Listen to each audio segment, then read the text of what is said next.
আমার স্বামী এই জায়গায় জমা করেছি আমার সামনে আমার স্বামী মাইরিয়া অত্যাচার করছে। তারপর আমার সামনে ধরে লেগেছে আমার টাইনিয়া মিজানুর রহমান, সাইফুল, তারপরে তার বুদ্ধিমতী সিয়াম, কিশোর গ্যাং, ওই ছেলে নিয়ে তারপরে আমারে মারছে, আমার বোনের এরকম করিয়া ওই মিজানুর রহমান হাতে হাতে লোহার কি জানি ছিল এর উপরে ঘুষাইয়া তারপর তার মায় নামিয়েছে, তারপরে তার বোনেরা নামিয়েছে। আমি মোসাম্মদ কামরুন নাহার, পিতা মোহাম্মদ নুরুল ইসলাম, সংচরণবাদ চৌমোহনী, ৮ নং ওয়ার্ড, বাপ্তা ইউনিয়ন, থানা ও জেলা ভোলা। বিবাদী মাওলানা আবুল কাশেম, মোহাম্মদ ইউসুফ, মোহাম্মদ মিজানুর রহমান, সিরাজুল ইসলাম, মোহাম্মদ গিয়াস উদ্দিন, মোহাম্মদ সলেমান, মোহাম্মদ কালিমুল্লাহ, মোহাম্মদ সাইফুল ইসলাম। চরণাবাদ ৮ নং ওয়ার্ড, ইউনিয়ন বাপ্তা, উপজেলা ভোলা সদর, ভোলা। উল্লিখিত বিবাদীরা আমরা একই এলাকার পাশাপাশি বসবাস করি। বিবাদীদের সাথে আমাদের পূর্ব থেকে জমি জমা নিয়ে বিরোধ চলিয়ে আসিতেছে। এই বিষয়টি নিয়ে 2018 সনে ভোলা সদর মডেল থানায় জমি বিষয় নিয়ে একটি অভিযোগ দায়ের করা হয়েছিল। উক্ত অভিযোগের ভিত্তিতে বিবাদীগণ থানায় আসিয়া উক্ত জমির মীমাংসা করিয়া দিবে বলিয়া আর কোনো মীমাংসায় আসে নাই। অতঃপর বিগত 11/4/2025 তারিখে সকাল অনুমান 9 ঘটিকার সময় উল্লিখিত বিবাদীগণ আমাদের বিরোধীয় জমি জোরপূর্বক দোকানঘর নির্মাণ শুরু করে।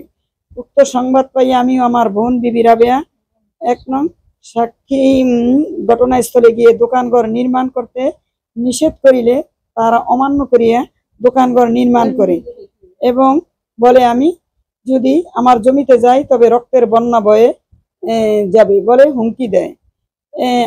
আমাকে এতিম অসহায় পাইয়া বিভিন্ন রকম ভয়ভীতি হুমকিমূলক কথাবার্তা বলে এবং আমাদের গায়ে হাত তোলে। এক পর্যায়ে একজন হাসপাতালে যায়, আরেকজন বাসায় আসছিলাম। তাদের আছে, তাদের ডাক্তারি সার্টিফিকেট আছে আমাদের কাছে। উক্ত ঘটনার পরিপ্রেক্ষিতে আমি বাদী হয়ে ভোলা সদর মডেল থানায় 11/4/2025 তারিখে একটি অভিযোগ দায়ের করি। উক্ত অভিযোগের ভিত্তিতে পুলিশ সদস্যের সহযোগিতায় উক্ত দোকানঘর করা বন্ধ রাখে। বর্তমানে বিবাদীগণ আমাদেরকে আমাদের তশকিলভুক্ত জমি বুঝাইয়া দিচ্ছি বলে এখন পর্যন্ত দেয় না এবং উক্ত বিষয় নিয়ে বসে না, বরং লোকমুখে বলে বেড়ায় আমাদের জমি আমাদেরকে বুঝাইয়া দিবে। এখন তারা মাস্তান ভাড়া করে জোরপূর্বক ভাবে দাও লাঠি নিয়ে ঘর উঠাইতেছে, দোকান উঠাইতেছে। জনাব, আমাদের পরিবারে কোনো অভিভাবক না থাকায় বিবাদীগণ যা খুশি তা করে বেড়াচ্ছে এবং বিভিন্ন লোক মারফত আমাদেরকে দেশ ছাড়া করিয়া হুমকি প্রদান করে। 19 তারিখ দুপুর 2টার সময় কোর্ট থেকে একটা নোটিশ পাওয়ার পরই সে সন্ধ্যা 7টার সময় 20 জন লোক নিয়ে তার মন মতো কাজ শুরু করছে দোকানের। সকাল 8টার থেকে আবার কাজ শুরু করার পরে আমরা থানায় আসি, অভিযোগ করি তাদের বিরুদ্ধে 20 তারিখ সকালবেলা। আবার তারপরে থানার থেকে অভিযোগ করার পরে পুলিশ এবং দারোগা যায় তাদের কাজ বন্ধ করে। সারাদিন কাজ বন্ধ ছিল। বন্ধ থাকার পরে 21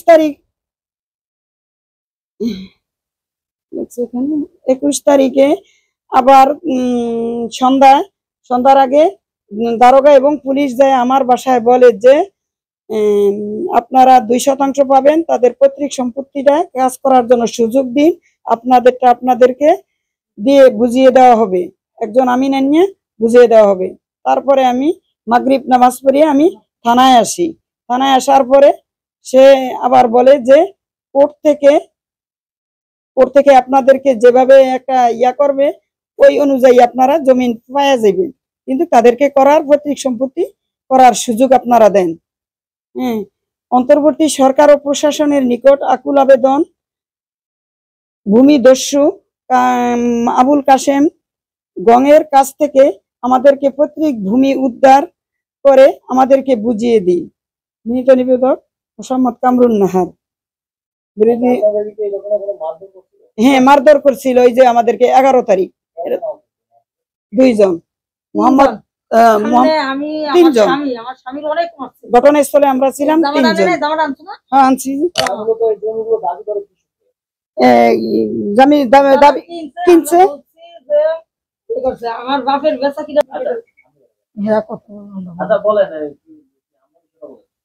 যখন ওরা দোকান তুলতে আছে তো আমরা গেছি সেখানে ঘটনাস্থলে। যাওয়ার পরে আমরা যখন বাধা দেই যে আমাদের দোকানে আপনারা কাজ করছেন কেন, তখন বলে যে ইয়ে করছে, এটা আমাদের দোকান। আমি কিসের আপনাদের দোকান? আমরা কালকে থানার থেকে আসলাম কাগজ ইয়া দিয়ে আপনি করে কাগজ নিয়ে।